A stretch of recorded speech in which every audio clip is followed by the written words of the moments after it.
Christmas, my friends. Welcome to this week's Kids Craft at Home. This is the fourth week in Advent, the fourth Sunday right before Christmas, and it is the Sunday that we remember love. Love that God brings to this world, love that connects us with those around us, love that inspires us to be the best that we can be. For this Sunday of love, I have a special craft for you. I wonder, do any of you have ornaments like this in your house? Maybe on your Christmas tree, ornaments that you have created in past years. These are some of my favorite ornaments.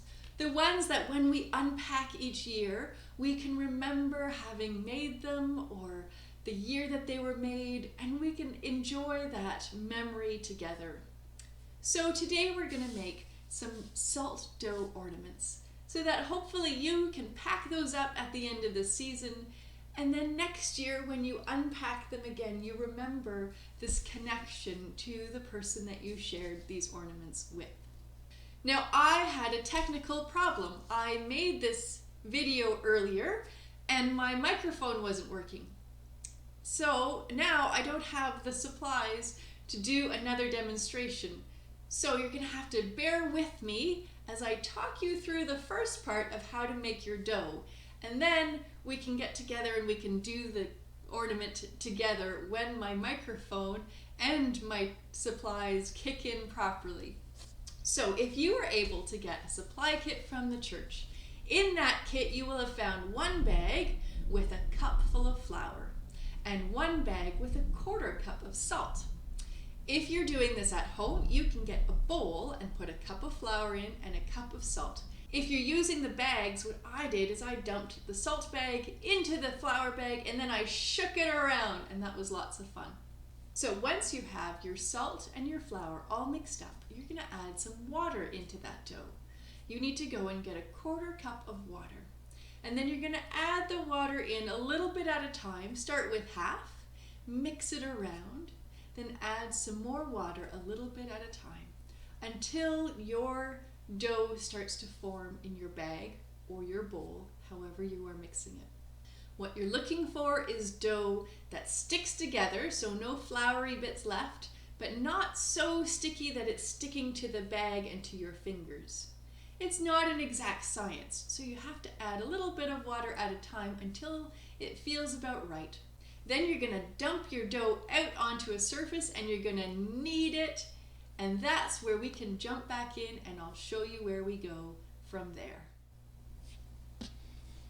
So here it is. I've kneaded it all together and it's now sticky, but it doesn't stick to my fingers anymore. So now I'm going to take my dough and I'm going to flatten it out. I am going to use my fingers and my hands to flatten this out because I like the look of having fingerprints in the dough in the ornament when it's all finished. But if you want a smooth look, you could also take a rolling pin to squish down your dough. So I'm going to keep squishing it. Okay, there's my dough.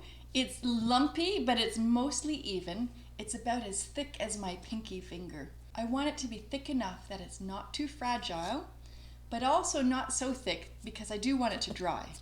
So now I'm going to take my template. I'm doing a star. I'm going to lay that over my dough, and then with a butter knife that isn't too sharp, I can cut right around the shape of the template. So I've removed all my extra dough.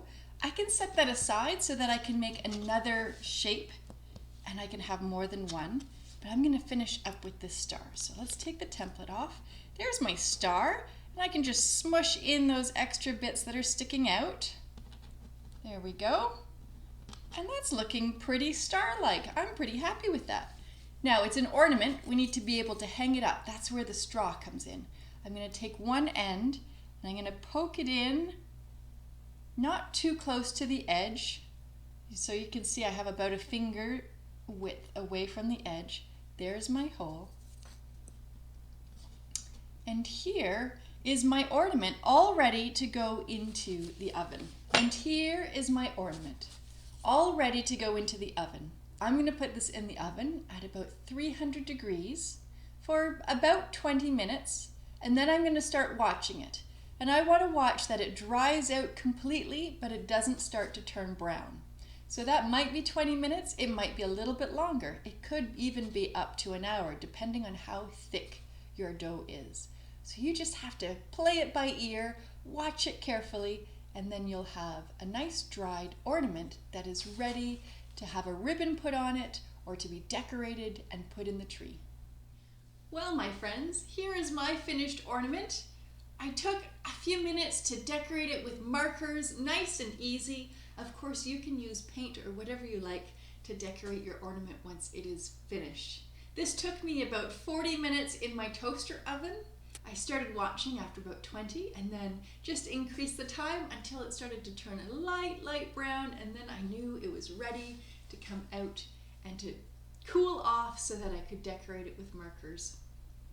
I would be so curious to see how your ornaments turned out and who are the lucky recipients of your ornaments this year. May you give those ornaments with love on your heart, and may you be able to take those ornaments out down the road and remember this time of connection with the special people in your life. Well, my friends, as we go off into the Christmas week ahead, into your holidays and a chance to hopefully connect and build memories and share with the important people in your life how much they are of value to you, how important they are to you, and also be reminded of how important you are to others. May you do so with love on your heart and with love to give to others. Let me send this blessing out to you this Christmas week. For whatever you will be doing this week, however you will be creating memories, however you will be connecting with the people that you love and who love you, may you go with peace and joy, with hope and with love. May there be love in your heart to give. May there be joy in your heart to share. May there be strength in your heart to lift others up. Happy Christmas, my friends. See ya.